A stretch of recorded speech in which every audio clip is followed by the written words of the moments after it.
Hey, hello! Welcome to the show. It's me. We're back. It is JP's product pick of the week, back on Tuesdays. I was out last week, and then the previous week was wacky with CircuitPython Day. But now things are normal. Normal.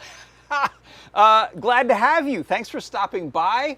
Thank you, everyone, for your patience with me. No, the Spacey Cadet asks, were the tech issues with YouTube? No, it was with my computer. It was mostly me. But I got it straightened out, and I think everything is now broadcasting properly. Other than I missed a spot. Hold on, let me fix the title of the show because that's not it at all. This is going to reveal things a little bit, but hold on.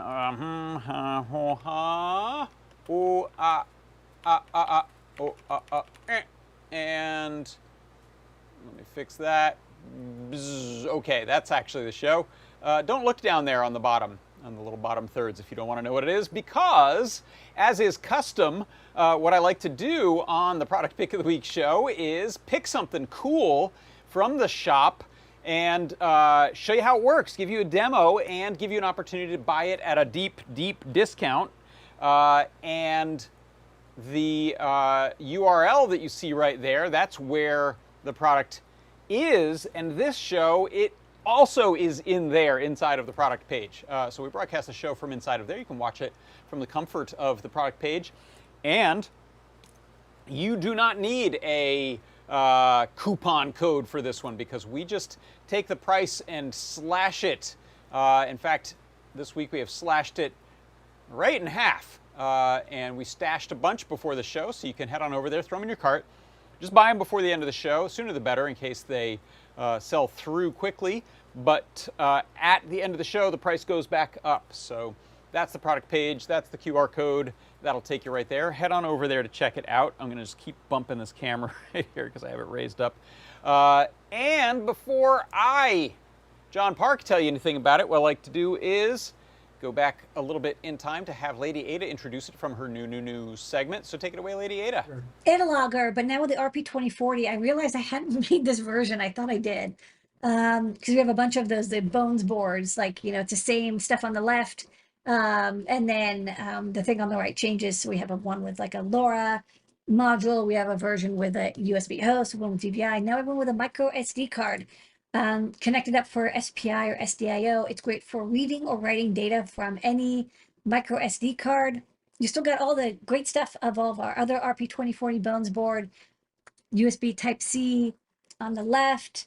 Red LED for blinking, battery charging with built-in LiPo battery charger and automatic switchover, 8 megabytes of flash, memory, boot and reset button, RP2040 chip with all the crystals and passives, Stemma QT for connecting sensors, OLEDs, encoders, and more, and of course, micro SD card with the card detect pin so you can detect when somebody's plugged something in. And it's on the second SPI port, so you don't have to share the main port. You can have a separate SPI interface just for the micro SD. They're in stock now. A great update from the Feather M0, to be honest. A lot of people are like, what's the next step up? This is going to be less expensive and more powerful than the Feather M0. So slowly phasing out the SAMD21, trying to push people more to the RP2040. Oh, yes, that's right. This is it. Look, this right here is my product pick of the week this week. It is the Feather RP2040 Adalogger. So this is your typical Feather RP2040 with all the good stuff that it has. It has 8 megs of flash, and it has an SD card, a micro SD card reader, so that you can log data to it and never worry about running out of space. So as big an SD card as you can put in there. I don't know what the limits are. I don't know if we can use a 1 terabyte card or whatever they have these days. But I've got a little 64 meg card here, and I can just plug that in, click, and then use that to read files, write files. We say Adalogger in the title, so obviously it's great for plugging in things like Stemma QT sensors and then a battery, since this has the battery charging circuit on it, and then you can log data on whatever kind of remote sensors you might have that you're dealing with, and then swing by every once in a while, grab your SD card, maybe pop a fresh one in there and take your data on the go. Or you can use this for storing assets. So if you want to do something like read MP3s or WAV files for some audio projects, if you want to have configuration files that you can swap around, if you want maybe BMP images or other types of files that are used for displaying graphics on displays or on NeoPixels, that's a great way to do it. It's just a little built-in SD card. Now, what I'd like to do is take you on a little tour of the Adalogger here. So first of all, that is the site right there, and you can see we've got it for a tremendous discount today. So $7.48, that's half price. That'll get you the RP2040 Feather with the SD card reader in there. You'll have to get your own SD card, so we have a few suggestions here off on the side. You can also get stacking headers or other types of header pins. It does come with 2 rows of male headers, so you can plug this into a breadboard or a permaproto. But in fact, you can use it pretty easily without soldering at all, since we've got USB-C there for power, data, and charging. We have a LiPo connector there and the charging circuit built in, so you can charge up a battery, maybe a big battery. You can use one of these to get a lot of life out of it. And then we have the SD card reader built on there. Like I say, you want to pick up some SD cards. We have some nice little ones actually available, 64 megs. That's what this one is, $3.50. Kind of nice if you're just storing little CSV or text files from your sensors that you're reading in, or bigger ones if you're doing things with images or sound. The link down at the bottom of the page here in Learn will take you over to the Learn Guide here by Liz Clark. Thanks, Liz. We have a nice GIF animation there of a SD card going in and out and disappearing fully.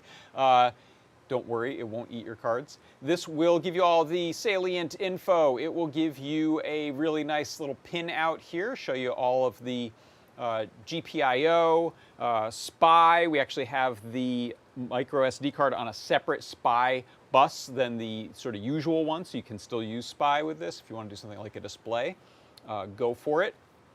It has I2C, and I2C is over the STEMMA QT port or broken out onto pins, so a lot of options for connectivity for peripherals. A little section here on power management, and then we get into installing CircuitPython and Arduino on here. You can use either one, and the libraries make it really easy to work with the SD card. In fact, if you take a look at the CircuitPython Essentials page, you'll see here this will show you some of the basic Feather stuff, and then at the bottom here we have a couple of demos of using the SD card to read and to write. So there's a nice little write test there, and it uses the Adafruit SD card library. Once you've installed that, it's very easy to read data off of here just to see what's on the card or dig into the details of the contents of a file. And then the write test here writes the temperature of the CPU. That's actually something you can read with the microcontroller library. Microcontroller library's CPU temperature gets written every second here in this little example. And then what I did was I took this example and adapted it a bit to this right here. So here's an example where you can see I've got our Feather RP2040 Adalogger, and then connected underneath it I have a battery and I have a accelerometer breakout board. So what I can do is actually take my SD card and pop that into there, and then I'll just pull this wire which is on my enable pin. So you'll see that'll light up, and there's a little light in there that's the accelerometer, just showing that it's alive. So I'll go ahead and reset the board here, and then every second this should be writing a piece of data to that card as this little Lego Jeep I have, little Technics Jeep Wrangler, experiences different accelerometer values. Then I can go ahead and reset that and pop out the SD card, put that into my computer over here. And I can show you that real data, but cooking show style, it's a little more interesting. You can see I prepared this example earlier of a graph of, I'm going to zoom in here a little bit. Let's see, will that fit? Yeah, it'll fit on on the page. A little graph of that data. So over here on the left, you can see these are the XYZ accelerometer readings that were coming off of that board as a comma-separated value list. And then I just imported those into Google Sheets and asked it to map that out. Now, you could also do things like measure time with this. You could add on a little RTC breakout as well if you wanted to get very precise and battery protected timing on your data as you're storing it. But in this case, I just wanted to see what were some of the extremes that this went through. And so that's an example of the data being written to the card and then visualizing it. If you want to take a look at the data itself, here's an example of what it wrote to the card. So this is excel_data.csv, and I had it write those data tuples, 3 sets of data there with comma separation and then carriage returns after them. That is easy to bring into software to graph it or use it for something. The code that I have running on this is right here. I've got a few libraries that I import into CircuitPython, including that Adafruit SD card. And this is the MSA301 accelerometer breakout that I'm using that's hidden underneath there. And then I set up I2C to use the accelerometer. And then we set up the card. So board SDCS, we don't even really need to know pin names, which is really nice, or pin numbers, since it's built in. So board SDCS, board SDMOSI, board SDMISO. These are all the SPI pins that we use with the SD card reader. And then we set that up as a FAT formatted SD card with a mount point of /SD. And then in the main loop, all I'm doing is opening up that file, so SD card exceldata.csv, and then I write to it the accelerometer data broken out into those 3 numbers with comma separation and the little carriage return afterwards. And then it sleeps, so I've just got this storing a new piece of data every second. So that's really easy to use. Similar setup inside of Arduino. So if you've ever wanted to do a data logging project, it's a really great option here. Makes it easy, kind of just one board and then plug into it whatever sensors you need. And you could also use it for things like, maybe it's not a sensor, but you have a clicker. You just need to, every time a certain event happens, press a button and then store up a count. Put it on a little $3 SD card, and then you can take that and use that elsewhere. So let's see, what else have we got to show? That's the board. There it is in action. Let me head over to, oh, my Discord broke there. I'm going to bring up the Discord. I forgot to mention, if you are off in one of the chats and wonder why it's so quiet on somewhere like Facebook, for example, or Twitch, most of our chat happens over on Discord, so you can head over to adafru.it/Discord, and you'll see it right there. That's what it looks like. And I want to say, hey, thanks for stopping by to everyone who stopped by. So thanks Jim Hendrickson, C. Grover, Starman, Thin Man, Sam J. Ohio, Some Nice, Squid.jpg, Rufus, Toddbot, Spacey Cadet, and I think that's it. And then over in our YouTube chat, hey there, Jay, Cryptnip, nice to see you, Badagraph Avdal Hagen, hello. Andrew Farnsworth, hey. OG Thinkster asks, could you capture analog data, 0 to 5 volt, from, say, a load cell, and what would be the sample rate? I don't actually know what the maximum write speed is to the card. That's a good question. The SD card I/O library actually is faster. I think that we can use that for higher speeds versus the Adafruit SD card. So you might look at that library and then see what the maximum data write speed is, so that you can grab that sampled data and put it directly on the card. It's also possible you could write it into a buffer, sort of save it up on the QSPI and then dump that every once in a while over the SD card. We may have examples of that in the Learn Guides for it. And somebody says, Lego Logger, that's right. Speaking of which, if you take a look at the Learn Guides, jump back over here. Oh, Where'd my Learn Guides go? There they are. Let me get that page back up. If you scroll down to the bottom, sometimes we'll have related guides to that product, or you can just type in Adalogger, and this will cover projects with both the M0 and now the newer RP2040. But you can take a look at some of the data logging projects that have been done and see if any of those will give you a head start on the type of analog load cell reads that you were thinking of doing there. OG Thinkster, thank you for the question.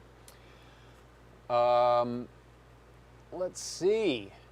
Spacey Cadet just picked up 2. All right, yeah, we'd love to know what you use them for, what kind of projects you put together with these. But I'm excited about this type of project right here, where just a simple accelerometer. In fact, I can show you that in there. This is just kind of wedged in.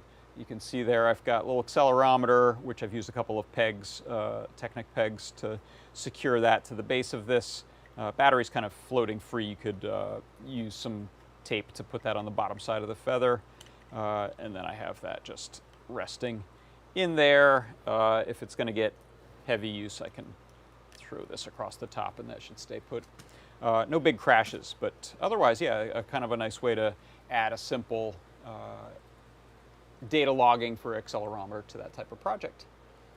Okay, let's see. Before I go, I will point you again at the URL if you want to go pick some up. I think we've still got them in stock. Let's double check that. Yes, we do. Maximum of 10 per customer, so you can get a whole load of them, and they're going to cost you half price until the end of the show. After the show, the price will go back up to full $14. Still a good deal. It's not a bad price for a Feather RP2040 as it is, and it adds in that SD card without any consequences. You still have all the same pins available. So if you're hedging between just getting another Feather RP2040, or you want to add on micro SD card reader for potential use of asset storage or writing out sensor data, then maybe think about getting this one. All right, I think that is going to do it. Let me see if I missed anything. Yeah, I didn't mention explicitly, but we do have the show right here. We do have the STEMMA QT port right on top there, so that's a vertical orientation there. Sometimes these are side oriented. This one's vertically oriented. You can pop in a little STEMMA QT/quick cable into there, and then chain that off across however many devices you need on that I2C bus, so long as you have that address. Okay. If there are no other questions, thank you. Thanks, DCD. Thanks, everyone else, for stopping by. Let's call it right there. So that right there is my product pick of the week this week. It is the Feather RP2040 Adalogger with micro SD card and 8 megs of flash. For Adafruit Industries, I'm John Park. This has been JP's product pick of the week, and I will see you soon. Bye-bye.